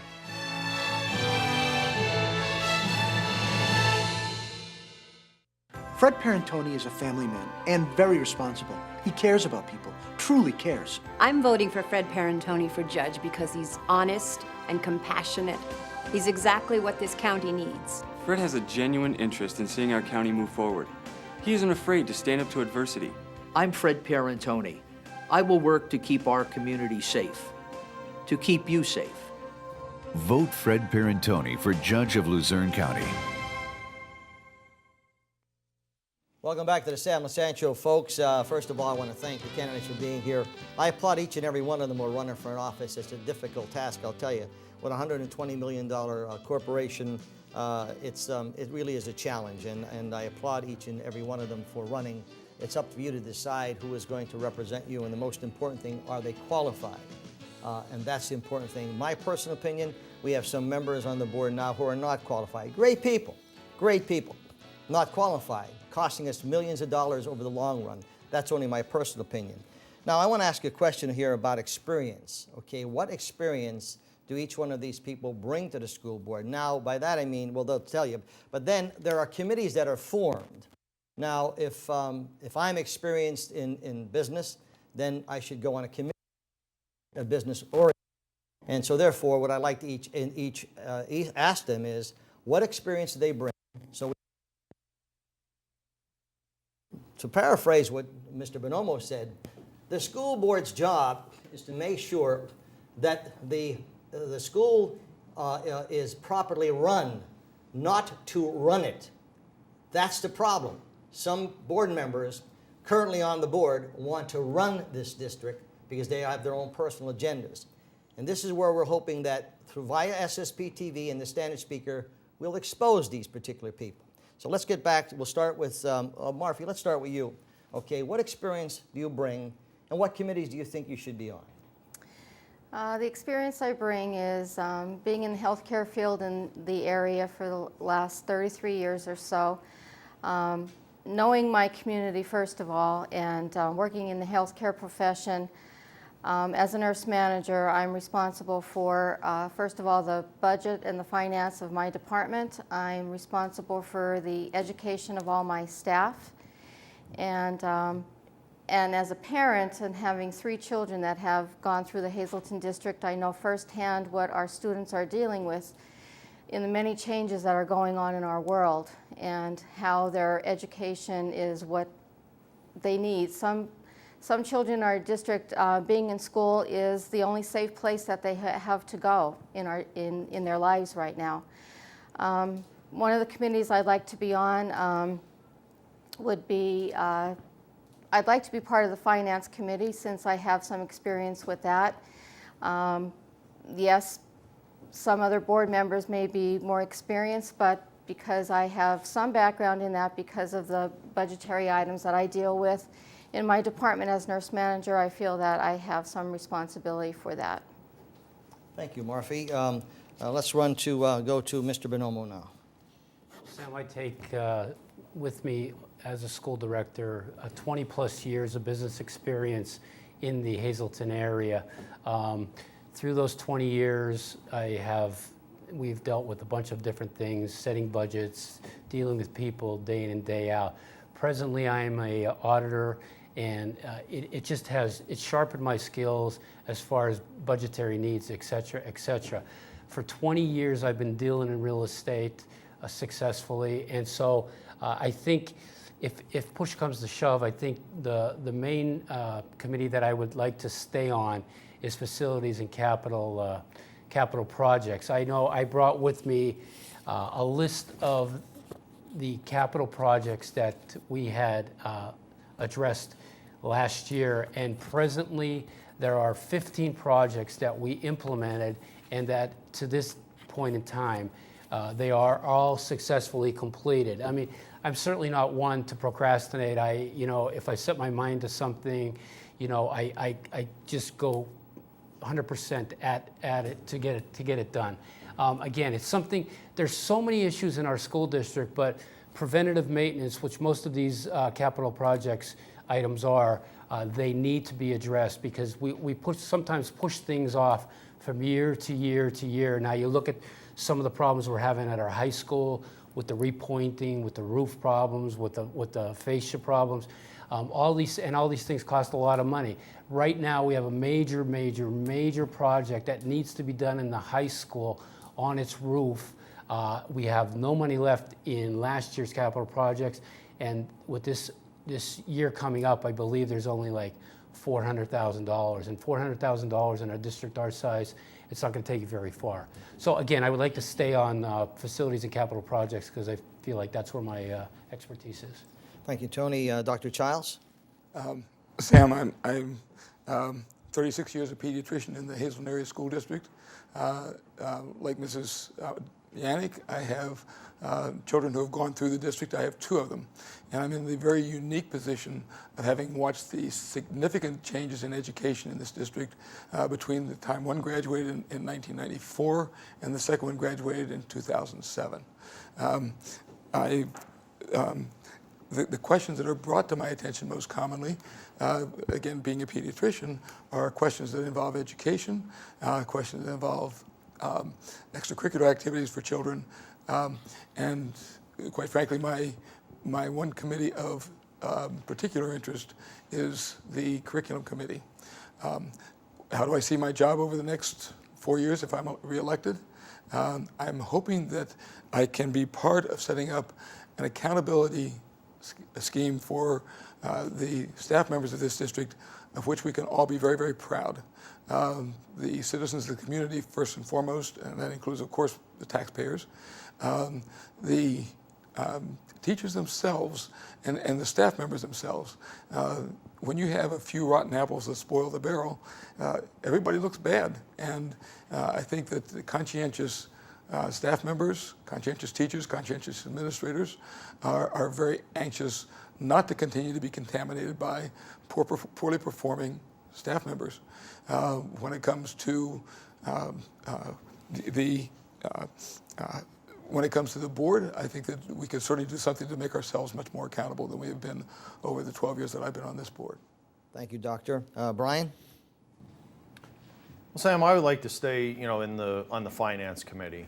That's basically what my background is. I do own and operate my own business, which everybody says that we need to run this school district as a business. Well, then we need to have business people on the board.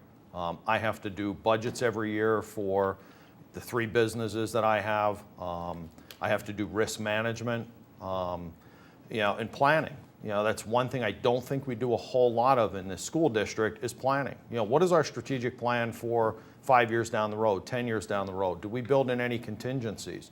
Or we can do what we've done in the past, and that's basically to sit here and not do anything. And then we get an influx of students, and we're caught with our pants down. Just looking back over the years that I've been on the board, there's a lot of areas where we can save money in this school district. One of the areas that we looked at right away when I came on the board was the district's insurance. That's part of my background as being in the insurance and financial services industry. Our insurance, we had one person that was tasked with supposedly shopping our insurance around. Well, the first year that we put it out for an RFP, we saved the taxpayers $50,000, plus we increased the district's coverage by over $50 million. So when you stop and look at those numbers and then take that 50,000 multiplied by numbers of years, now it starts that up. That 50,000, that's an additional teacher that we could put in a classroom to reduce the overcrowding, in our buildings. But it was money that was basically going out the door. Some of the other things that we did was we put out RFPs for virtually all of the services that we're doing in the school district, which that should be common practice. But for whatever reason, a lot of that wasn't done in our district, and that's something that I want to continue with. See where we can save the money without affecting the educational quality, in the school district. Thank you, Brian. Rocco, Formica? My background is in education. I have 40+ years of science education under my belt. I've been department chair for 25 years. As department chair, I was responsible for the entire science budget for the Hazleton Area School District, grades 7 through 12. At that time, the school district consisted of West Hazleton High School, Freeland, and also Hazleton High School. And then we had the junior high school system. So I was in charge, and I oversaw the budgetary process from grades 7 through 12. So that gives me a little bit of expertise as far as looking at budgets and see where the pork is and the fat is and where cuts can be made. Secondly, I have a principalship certificate. I have many courses In CNI, that's curriculum and instruction. So I do bring to the table some expertise as far as curriculum goes, as far as instruction goes. So that would be another one of the committees that I would probably do very well on.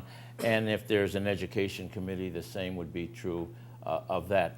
As far as the athletic committee, I would let that up to those people who are athletically inclined and who were football scholars or basketball champions or whatever in high school. That's sort of beyond my forte. That it? That's it. Okay, Robbie Wallace? Well, I spent 33 years in the classroom. I love to be in the curriculum committee with these gentlemen and ladies. Here's the biggest problem. We don't have a lot of consistency in our curriculum. It seems like we're redoing it every 2 to 3 years based upon state standards and what's coming into play. My problem is this, and one of the things I think that has to be addressed. We are so consumed with test scores now. We're so consumed with labeling our children as advanced, proficient, basic, or below basic. We've taken away the classroom teacher's ability to go in and actually teach. The elementary school is not as bad. You come to the middle school, man, you're getting hammered with the test scores, and you're taking that away. I think we have to somehow come together and bring the teachers in and sit down once again in a curriculum meeting and say, now look, Dr. Childs has some concerns about things. Mr. Formica has some concerns. Tell us where we're going. Too many times we don't take the people who are the experts who have to do it every day and get their opinion. I think curriculum is one of the most important committees that we have for that reason. Finance is off the charts. I can't even balance a checkbook. They do a great job with that. But I think curriculum is something that we really have to look at because of we now have a policy where everybody's going to be on the same page every day. That's impossible. Anybody who's taught class knows that's totally unrealistic, that if somebody moves from one school to another, they'll know where they are. You can't do that. People who decided that obviously never spent a day with the kids, all right? The second thing, athletics. I'd love to be involved in athletics. I was a coach for 25 years in the Hazleton Area School District. In fact, I'm so old, when Brian played little minor league baseball, I was actually involved in. So that labels me there. But in athletics, I think what we need to do and what has to take place is we have to let the athletic director run the department, the coaches be there, let every head coach pick his assistants, which we do now, which I think is a great idea that was implemented by the board. The hiring policy, curriculum, great hiring policy we have now. I don't think anybody can argue with how we've hired our people lately. Having them come in and teach a lesson is a wonderful idea. So basically, curriculum and athletics I'd love to be on.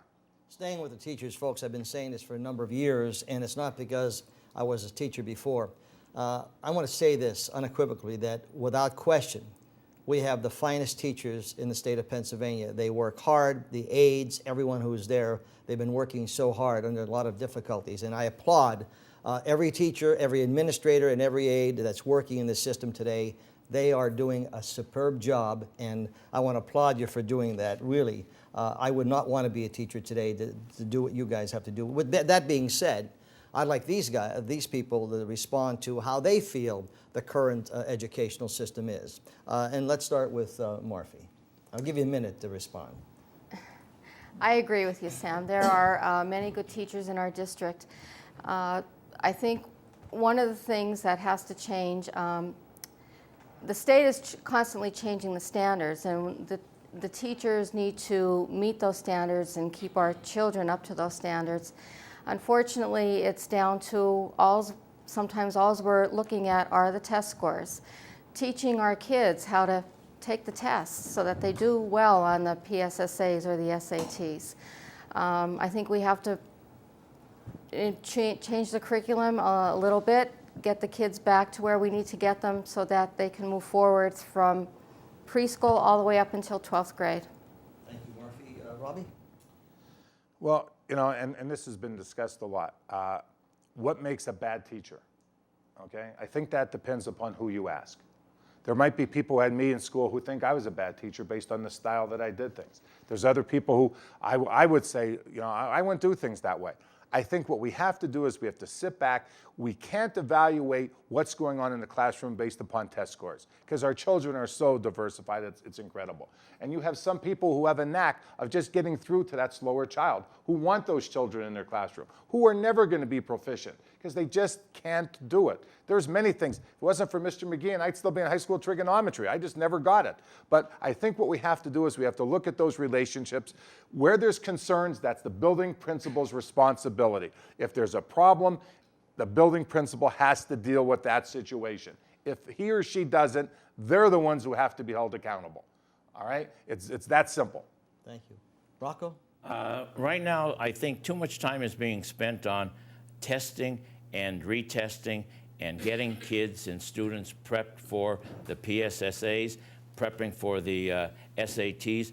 An awful lot of class time instruction that could be going on is, I personally feel, that is wasted with these so-called tests. And now we have the Keystone test becoming available. The state spending millions of dollars on this testing, and I understand now that one of the things that Obama said was something that the states might be able to opt out and do what they want as far as these PSSAs go, as far as the Keystone assessment tests go.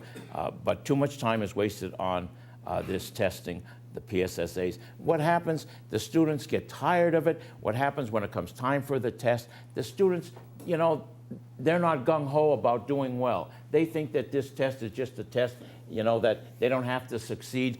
That's not going to give them graduation requirements. It's not going to give them an A in that particular course that they're in, okay? And so basically what they're doing is they just take the test for the sake of taking a test. Thank you. Brian? Sam, I think we do have some great teachers, you know, in the school district. But I also don't agree with the assessment that 100% of our teachers are the best that they can be. Now, that could be because they were never properly trained, had staff development that was done. But one teacher that doesn't measure up to expectations can affect the lives of literally hundreds of kids every year.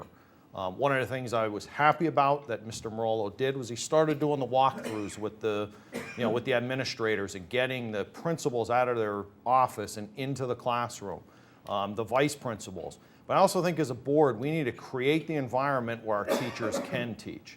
But I don't think just sitting back saying that everybody, you know, is doing a great job when our SAT scores, you know, continue to drop every year. It's something that we can't put our head in the sand. We need to address it, find the teachers that are doing a phenomenal job, match them with the teachers that maybe are struggling a little bit, and do some type of a mentoring program, you know, and get everybody up and on the same page. And if there's somebody that just can't rise to the occasion, then, you know, we need to let them go. Doc, you want me to rest a little bit? It looks like you and I have a coughing spell here. No, You okay? I'm ready to go. Okay, go ahead, Doc. But I do apologize for interruptions. Sorry for the inconvenience. No, I tend not to agree with some of what's being said. Like when you start talking about the PSSAs are tests of students' knowledge of the Pennsylvania standards. Pennsylvania standards are well published, and teachers don't necessarily, they're not robots. Each teacher has his or her own style, but as a minimum, they need to be able to get to the Pennsylvania standards for their particular classes at whatever particular level they're at. I think that's just the way it is. I think there has to be a way of comparing a student from Weatherly and a student from Hazleton when those two are going to be going to college. What does the college have to work with? The college has to work with, you know, this one got 106 on his average at Weatherly, and that one got 106 on his average at Hazleton. What's the difference? There has to be some way that colleges, businesses, and others can take a look at this whole situation. I'm not opposed to testing. I think it's appropriate. Tony? My opinion of teachers is a little bit different than some other people on this panel. I feel like teachers are the focal point of your school district. Right now, the morale amongst teachers is not good. It's not conducive to good learning. I mean, we have administrators that are going into teachers' classrooms, who have been there 25, 30 years, telling them how to teach class. Not only that, I mean, teachers are so regimented by the state standards that are put onto them. I think they really have taken teaching to another level. Again, my opinion is we need to bring the morale of the teachers back to where it was many, many moons ago. And I think if we do that, it's going to help in the healing process of the problems that we may have with them. Thank you, Tony. Folks, you're watching the debate, live debate here on SSP TV. We'll be repeating this show over the weekend. Don't forget, tomorrow morning you could get all further information on this debate. We have a lot more to talk about right after this break.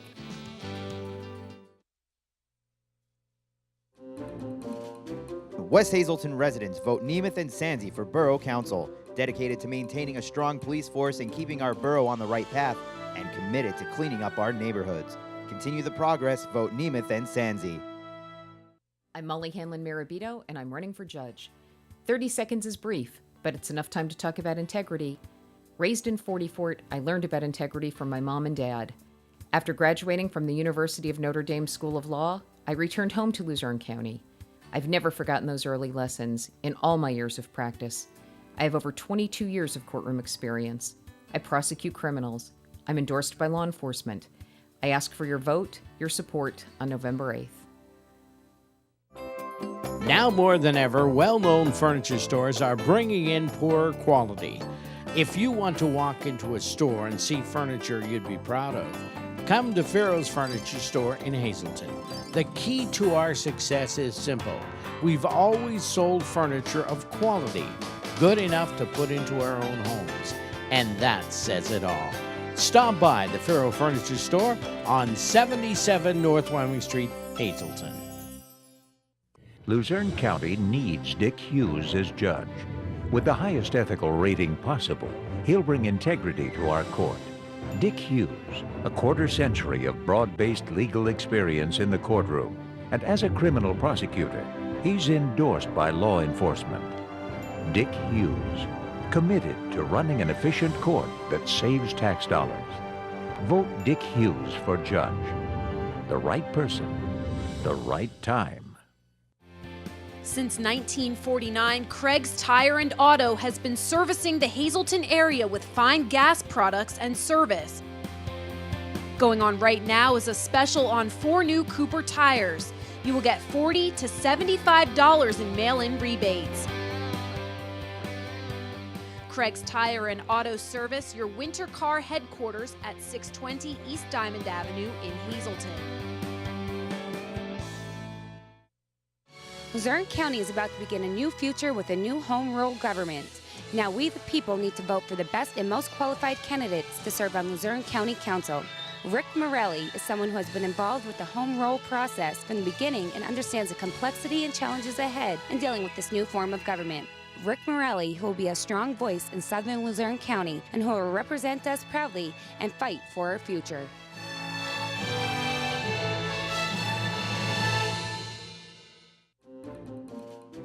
West Hazleton residents vote Nemeth and Sandsey for Borough Council, dedicated to maintaining a strong police force and keeping our borough on the right path, and committed to cleaning up our neighborhoods. Continue the progress, vote Nemeth and Sandsey. Welcome back to the Sam Lesante Show, folks. School board debate here. It's a very important election, as you know. Most importantly, folks, please get out and vote.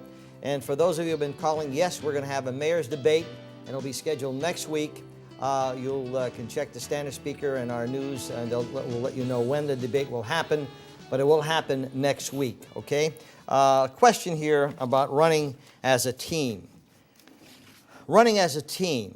Does this mean that those of you who are running as a team would vote as a block, regardless of what your individual opinion would be? And should we have a majority and minority school board? Let me start with you, Wally, or Mr. Wallace. I'm not running as a team. You know, we joked before when we were on, I said to Dr. Childs, you didn't ask me, so I guess I wasn't on the team. But no, seriously, it's like you were reading our minds, because Marcy and I were talking about this during the break. Majority, minority means nothing to me.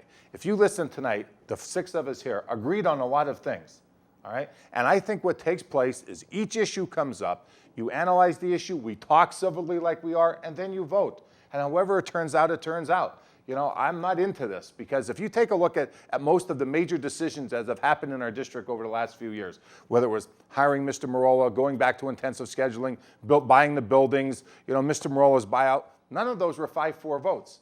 Most of those were 6-3, 7-2, the teacher's contract, whatever it is. None of those votes were 5-4. So people can get along. And I think that's what you have to have.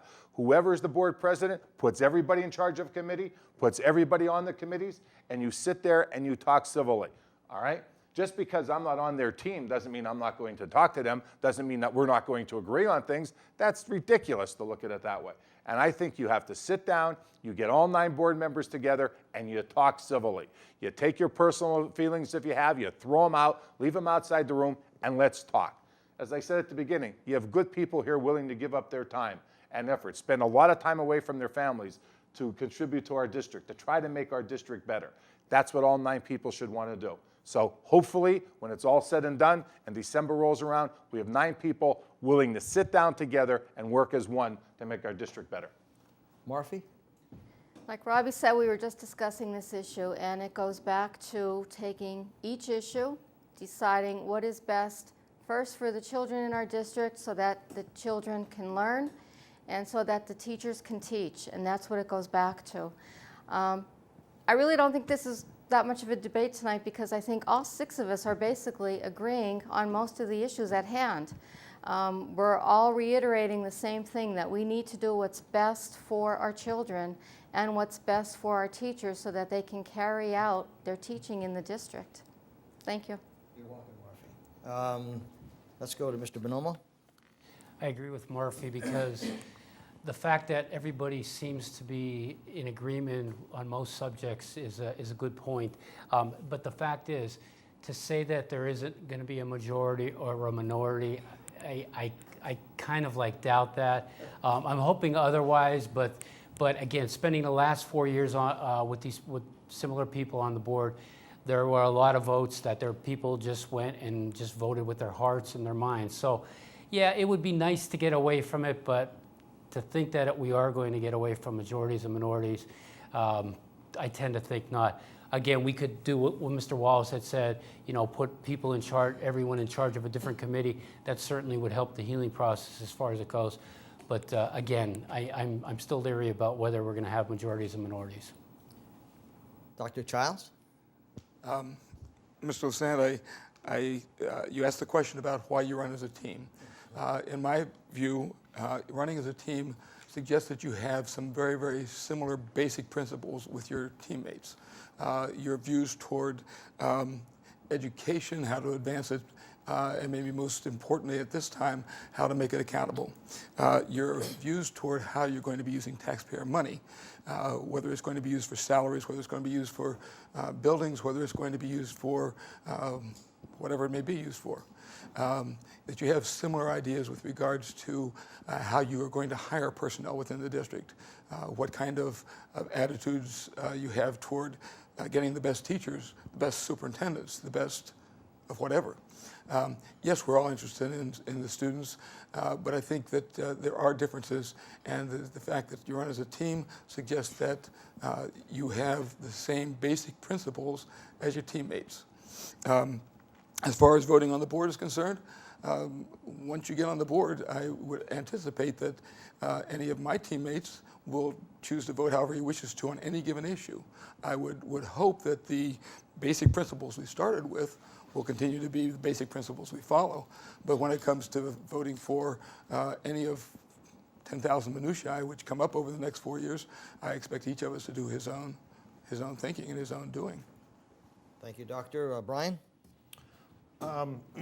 Yeah, I'm proud to run as part of a team with Dr. Childs and Marfi. We basically have the same common ideals, but anybody that knows me or attended a school board meeting knows that I'm going to vote my conscience the way that I feel it should be voted. Now, if that's in contrast to Dr. Childs or Marfi or whoever's on the board, then so be it. But I look at every issue on my own. There is one issue that I think is critical to our school board, and when we look at the traditional way that salaries are set in the school district or in a business, Generally what happens is you have the union representing the workers, you have the board or the board of directors for the company, and those two sit down and go back and forth and come up with an equitable salary and benefits package. Where I think that sometimes gets skewed in a school district is when we have former members of the teachers union serving on the school board. And I don't have a problem. I think Mr. Wallace would be a tremendous asset to the school district. I think we do have to have, some educators on the school board. But when a majority sits on the board and now is setting the salaries for spouses, former friends of theirs that were on the board, I think that's where it kind of gets skewed a little bit, that sometimes you see the public sector salaries starting to rise too quickly. When I was the board president, every single board member was on committees, and most of them chaired committees. That's how I would choose to govern. I think everybody's opinion is valid. Everybody's opinion needs to be heard. I've proven that when I was the board president, that's what I did, and if I'm reelected, I'll do the same thing again. Thank you, Brian. Rocco? As I stated earlier, I'd like to see better cooperation existing among all board members. And basically, yes, we do have a majority-minority situation, and that's been so for, the last couple of decades. But basically what should happen is that these board members should be working for one particular goal or two goals, and that is for the taxpayers and for the greater good of the students, their education. When you have 5-4s, it's like the Supreme Court. Okay, when they make a decision, it's 5-4, okay? And it seems that our board is acting in the same way as our Supreme Court justices are, a 5-4 decisions with a swing vote here or there. Okay, that shouldn't be. Also, I'm not a member of a team. I ran before on my own. As an independent, I'm running again on my own. Okay, I'm not a member of any one team. Now, the thing that I would like to see is this. If you're running for the position of being a school director, all school directors that are running, the reason why they're running should be a common goal, that they're there to serve the taxpayers, the people that elected them. That's what they are focused on doing, to be concerned about the taxpayers, be concerned about the students, being concerned about the educational process. That should be the focus of all board members, of all people running for office. They should have the common good of those taxpayers in mind. And that basically sums it up, Sam. Okay, thank you, Rocco. Now, there are a lot of people in the audience. There are a lot of qualified people who have a lot to offer. And so one of the things that some boards do, they form advisory boards. And so for 1 minute, I'm going to give you a response I'd like to respond to. How do you feel about advisory boards for people who are experts in different fields? I know a number of people retired who are really well advanced in knowledge and can really help the school board in setting some of their policies. Let me start with you, Brian. I'll give a minute apiece to respond to that. I absolutely agree with it. One of the very first things we did when I came on the board, Dr. Childs and we put together our first budget subcommittee. That was the first year that I was on the board. That's to get the public's input, the taxpayers, have them come to, sit and look at our budget. A lot of people say, well, your budget's, $118 or $119 million. Where do you guys spend all this money? And I think one thing that comes out of it is the public better understands that, yeah, we're a $118 to $120 million corporation, but we have a lot of expenses that are fixed. We have salaries and benefits. We have our debt service. There's a lot of things that we can't change. Now, I'd love to say we could go to PP&L and tell PP&L, hey, knock our electricity bill, in half, or UGI with our gas bills, but that type of stuff we can't. I would like to see it expanded. We did have a lot of community groups, that started meeting, with the school district when we did the superintendent search, and that was one of the recommendations was put together some community committees that, can come in and give their input into what we're looking for out of our schools and the school district. Thank you. Dr. Childs. Sam, I would like to take up the magnet school as one example of what you're talking about. The magnet school, we asked several of our high school teachers to help us design a curriculum that would focus on science, technology, and math types of problems. They came back with a superlative effort. They came up with a wonderful, wonderful curriculum. Now we need to go back to this in the same way and ask our business community to help us in terms of providing teachers for this curriculum. And there is more than some suggestion that the local businesses have interest in this whole arrangement. But that provides not only a huge boost to our educational system, but from a taxpayer's point of view, also brings the possibility of being able to reduce the cost of education in a very, very, very exceptional setting of a magnet school. Thank you. Tony Bonomo? I'm wholly in favor of a subcommittee because of the fact that the one that was put together presently for the budget, you look at Mr. Sampson, you look at Mary LaBert, you look at Mr. Formica, Dane Watcho, a couple other people. The knowledge that they brought to the budget committee was invaluable. I mean, they certainly school directors, they dedicate their time towards school issues. But again, these people are also not getting paid, and they just came in, and I thought they did a wonderful job with the budget the last couple of years. So yes, I'm wholly in favor of putting together a subcommittee for different areas. Martha, your opinion? Yes, I agree with an advisory board also. There's many people in our area with the expertise that could be a great resource for what we need, whether it be PhD candidates from Penn State or from the other local universities and colleges in our area, from LCC, from Misericordia, Wilkes, King's, that would be willing to help with our students. One factor, I think, we can't leave out the student in the advisory board, because sometimes hearing from the student, if the students can also be on the committee, that had been done in the past, and it's not being done right now.